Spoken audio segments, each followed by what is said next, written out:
बेलपत्र जब हम शिव जी को चढ़ाते हैं तो शंकर भगवान को चढ़ाते समय इस बेलपत्र की जो डंडी होती है, जब हम भगवान देवाधिदेव महादेव को समर्पित करते हैं तो डंडी का भाग आपकी विपरीत दिशा में होता है। जब हम कोई कामना ना करते हुए बेलपत्र को समर्पित करते हैं तो डंडी का भाग विपरीत होता है। पर जब हमारी कोई कामना होती है, हम कुछ भगवान से अगर लेना चाहते हैं, मांगना चाहते हैं, भगवान से हम कुछ कहना चाहते हैं, तो ये बेलपत्री की डंडी का मुख अशोक सुंदरी की ओर हो जाता है। कहां कर देते हैं फिर इस डंडी को? जम के बोलो जरा। मतलब ये शिवलिंग से जहां जल बह रहा है, फिर जब हम शंकर के शिवलिंग पर बेलपत्र चढ़ाते हैं तो डंडी का मुख अशोक सुंदरी की ओर कर देते हैं। जब हमारी कोई कामना होती है तब, और जब कामना नहीं होती, हम केवल भाव से, दिल से भगवान शंकर को अपना बनाने के लिए भक्ति के बल पर हम शिव को रिझा रहे हैं, तो बेलपत्री का जो डंडी का भाग है वो आपके विपरीत दिशा में। अब ध्यान देना जरा। तीसरा,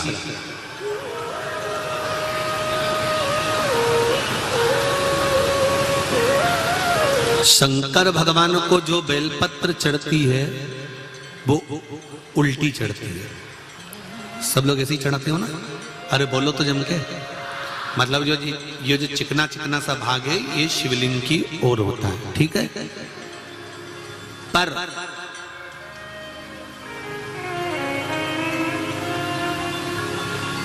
जब नंदी को बेलपत्र चढ़ती है,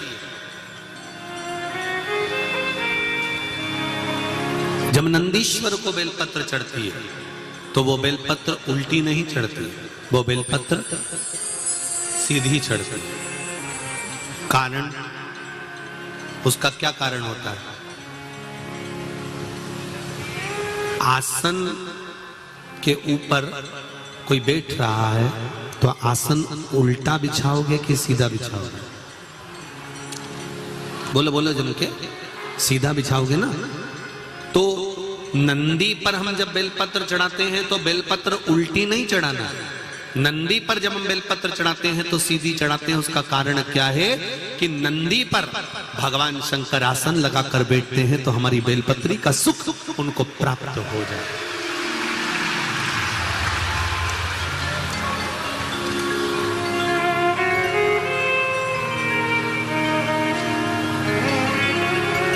हमारी बेलपत्री का सुख भगवान शंकर जब उस पर विराजमान होए, आसन लगाए, उस पर बैठे, तो उसका फल हमको प्राप्त,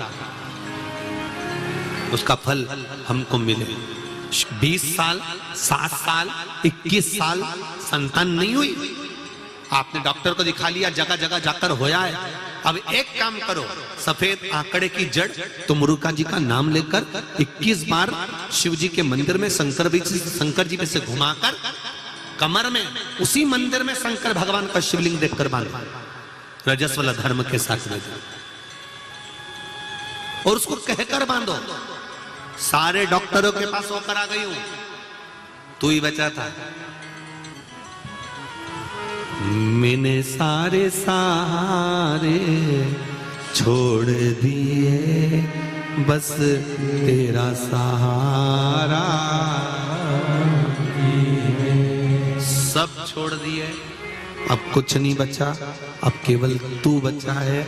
और मेरा विश्वास कहता है कि तू जब सारी दुनिया का सुख दे सकता है, लक्ष्मी जी की गोद में गणेश दे सकता है, तो क्या मेरी गोदी नहीं भर सकता है?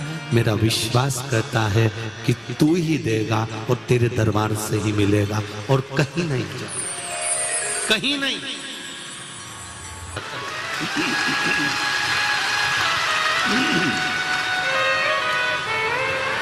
वह भी फलीभूत हो। जैसे कल अपन ने शिवरात्रि का पूजन करा कि नहीं करा? अरे बोलो तो जम के। करा ना सबने? शिवलिंग का निर्माण करा, पूजन करा। आप 365 दिन पार्थिव शिवलिंग का निर्माण करोगे, सावन महीने में पार्थिव शिवलिंग का निर्माण करोगे, पर जितनी बार भी आप पार्थिव शिवलिंग का निर्माण करोगे तो सूर्य अस्त होने से पहले पार्थिव शिवलिंग का विसर्जन आपको करना पड़ेगा। पर 12 महीने शिवरात्रि आती है। शिवरात्रि के समय पर, शिवरात्रि के दिन हम दिन में नहीं, रात में 1 पहर, 2 पहर, 3 पहर, 4 पहर में जितना मन बन जाए कि 1 पहर पूजन करूंगी मैं, 2 पहर करूंगी। कल अपन ने कितनी पहर की पूजन करी? जम के बोलो जरा। 1 पहर की पूजन करी। शिव महापुराण की कथा कहती है शिवरात्रि की जो पूजन होती है, इसका मतलब क्या है? शिवरात्रि, इसको ये नहीं लिखा गया शिव डे, शिव दिन, इसको क्या कहा गया है? जम के बोलो जरा। शिवरात्रि। शिव महापुराण की विद्येश्वर संहिता में कुमार खंड के अंतर्गत स्कंद पुराण में जो वर्णन आता है कि 12 महीने शिवरात्रि आती है। जो रोज पूजन करने वाले हैं, रोज पार्थिव शिवलिंग का निर्माण करने वाले हैं, रोज सावन के महीने में शिवलिंग का निर्माण करते हैं, हजारों शिवलिंग बनाते हैं। तुम लाखों शिवलिंग का निर्माण कर लो, पर सावन के महीने में या 365 दिन शिवलिंग बनाओगे तो वो शिवलिंग तुम्हें सूर्य अस्त के पहले विसर्जन करना पड़ेगा। पर शिवरात्रि के दिन जो तुम शिवलिंग का पूजन कर रहे हो वो रात्रि में अगर करते हो तो 1 पहर का करते हो तो 1 पहर की पूजन करने के बाद विसर्जन कर दो। 2 पहर का करते हो तो 2 पहर की पूजन करने के बाद विसर्जन कर दो। 3 पहर का करते हो 3 विसर्जन कर दो। 4 पहर का करते हो तो 4 पहर का करने के बाद विसर्जन कर दो। उसकी महत्वता है शिवरात्रि, उसकी महत्वता शिवरात्रि से। कई लोगों के मन में संशय जाग जाता है कि गुरुजी सूर्य अस्त के बाद क्या हम शिवलिंग की पूजन कर सकते हैं, क्या विसर्जन कर सकते हैं? तो पहले तो अच्छे से समझ लो कि तुम सावन महीने की शिवरात्रि की पूजन कर रहे हो। रात्रि लगी हुई है उसमें कि रात्रि को ही होगी और रात्रि को ही विसर्जन होगा।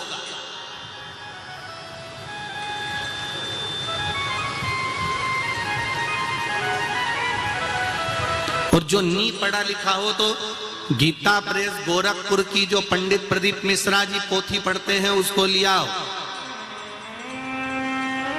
उसका नंबर देखकर। पर शिवरात्रि की पूजन करें तो रात्रि को भी शिवलिंग का निर्माण कर कर पार्थिव पूजन करने के बाद हम बाबा देवाधिदेव महादेव से रात भर चाहे तो 1 पहर, चाहे तो 2 पहर, चाहे तो 3 पहर, चाहे तो 4 पहर, कैसा भी पूजन कर सकते हैं। और तो भी मंजिल तक, लक्ष्य तक नहीं पहुंचे हो तो देव ऋषि नारद ने कहा कहीं अगर शिव महापुराण की कथा श्रवण करने को मिल जाए तो दिल लगाकर, हृदय लगाकर 7 दिन, 9 दिन, 11 दिन, जितने दिन की शिव महापुराण की कथा मिले उसको निश्चित समय पर एक आसन पर बैठकर उसको श्रवण कर कर 1 बेलपत्र शंकर भगवान को समर्पित कर देने से भी मंजिल तक पहुंच सकते हैं। कष्ट आता है, बीमारी आती है, रोग आता है, थोड़ी तकलीफें बढ़ जाती है तो थोड़ा सा रुको, थोड़ा थामो। यही समझ लो कि मंजिल तक पहुंचना है और थोड़ा कष्ट आ गया है तो परमात्मा के यहाँ की लाल बत्ती खड़ी हो गई है, थोड़ी देर रुक लो। शिव नाम के मंत्र का जाप करना है तो पहले उनको पंचाक्षर से चालू करना पड़ेगा। और अगर पुरुष भगवान शिव के मंत्र का जाप कर रहा है तो उसको षडाक्षर से चालू करना पड़ेगा। समझ लेना जरा अच्छे से एक बार हो, जिससे हमारे से कोई गलती ना हो जीवन। पंचाक्षर मंत्र सब बोलो जरा एक बार। नमः शिवाय। जम के बोलो। ठीक है। अब माताएं जब मंत्र का जाप करती हैं तो यहां से चालू करती हैं, जो अभी आपने बोला। पुरुष जब भगवान शिव के मंत्र का जाप करता है तो षडाक्षर मंत्र से चालू करता है, ओम नमः शिवाय। माताएं जब भी चालू करेंगी, नमः शिवाय, ओम नमः शिवाय, नमः शिवाय, ओम नमः शिवाय। अब पुरुष करेगा कैसे? ओम नमः शिवाय, ओम नमः शिवाय, नमः शिवाय, ओम नमः शिवाय। माताओं का पंचाक्षर मंत्र जाप करना और पंचाक्षर मंत्र के बाद षडाक्षर मंत्र जोड़ना, ये वंश की वृद्धि करने वाला।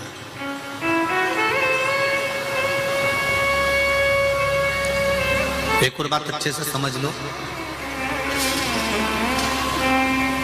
किसी का अचानक एक्सीडेंट हो गया,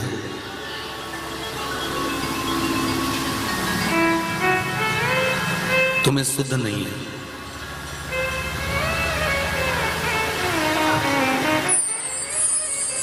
तुम्हें भान नहीं है, स्मरण नहीं है, और सूचना मिली तुम्हें अचानक कि एक्सीडेंट हो गया है और जीव बड़ा तकलीफ में है। घर के लोगों को अगर मालूम पड़ा है कि एक्सीडेंट हुआ है तो मेरा माताओं से निवेदन है उसी समय पर 5 या 7 बार पंचाक्षर मंत्र का जाप करना प्रारंभ कर देना चाहिए।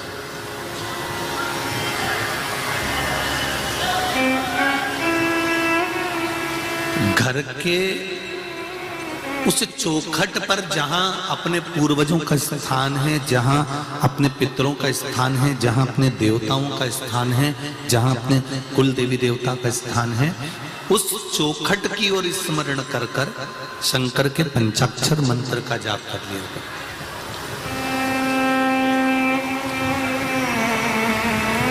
ये निश्चित है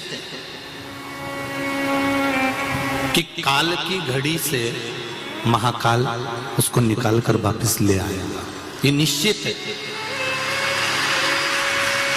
हाँ, जिसकी आ गई उसको तो बचाना, वो कहते हैं ना जन्म मरण और परण, ये 3 तो देवाधिदेव महादेव के पास में है। तो ये निश्चित मृत्यु तो आना है, ये मृत्यु तो कभी भी किसी की कर का मंत्र जाप करें तो षडाक्षर से चालू ना करें। स्त्री जब भी मंत्र का जाप करे तो पंचाक्षर से चालू करे। अब आप लोग चालू हो जाए, नमः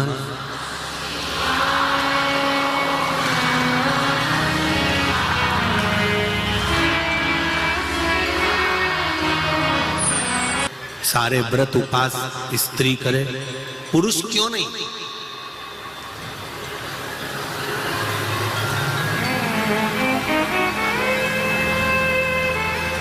फिर समझ लेना, अभी कथा में कहा शंकर भगवान का आधा स्वरूप, भगवान देव अधिदेव महादेव का आधा स्वरूप संसार में मृत्यु लोक में जितनी स्त्री जन्म लेती है उसमें शंकर भगवान का आधा स्वरूप विराजमान रहता है। इसलिए जब तब साधना, उपासना, व्रत, नियम, धर्म ये स्त्री कर सकती है, पुरुष के बस की बात नहीं।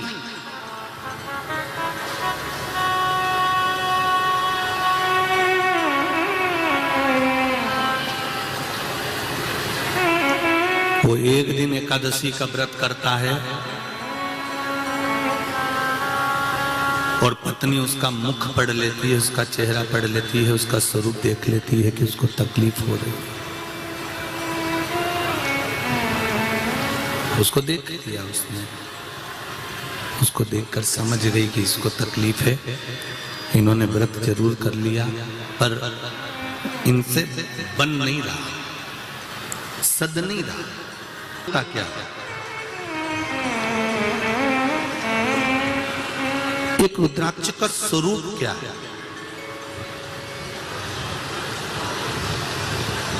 हम पहले भी कथा में कहे कि पूरी दुनिया से तुम 1 लाख का, 5,000 का, 25,000 का, 10,000 का, 50,000 का रुद्राक्ष लेकर आ जाइए और उस रुद्राक्ष को आप भले पानी में गला लो, उस रुद्राक्ष को भले आप धारण कर लो, पर कुबेरेश्वर धाम का जो रुद्राक्ष है, जिसको शिवरात्रि के समय पर बाबा देवाधिदेव महादेव के भाव से सिद्ध किया जाता है, उस रुद्राक्ष को कोई कीमत से नहीं, निशुल्कता के भाव में, अभी तो थोड़ी व्यवस्था नहीं है इसलिए उसको हम लोग नहीं दे रहे हैं, पर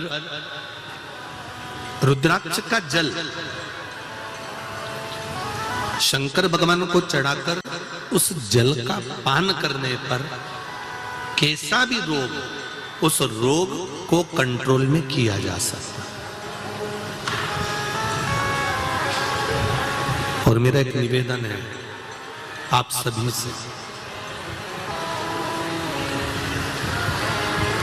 जो भी रुद्राक्ष आपके घर में है, जो भी रुद्राक्ष आपके यहां पर विराजमान है,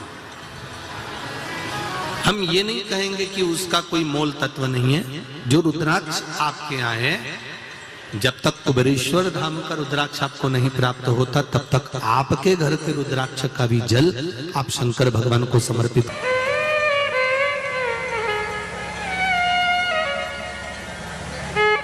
जब जिंदगी के मोड़ पर जब तकलीफ आती है, कोई साथ नहीं देता, साथ देने वाला केवल एक ही होता है, वो है देव अधिदेव महा। हर हर महादेव। दोस्तों, गुरुजी के जो भी बेलपत्र के रुद्राक्ष के उपाय बताए हैं, उसे आप अपने जीवन में ज़रूर अपना के देखें और वीडियो को ज़्यादा से ज़्यादा शेयर करें। चैनल को सब्सक्राइब करना, लाइक करना न भूलें। मिलते हैं अगले वीडियो में नए उपायों के साथ में। हर हर महादेव। श्री शिवाय।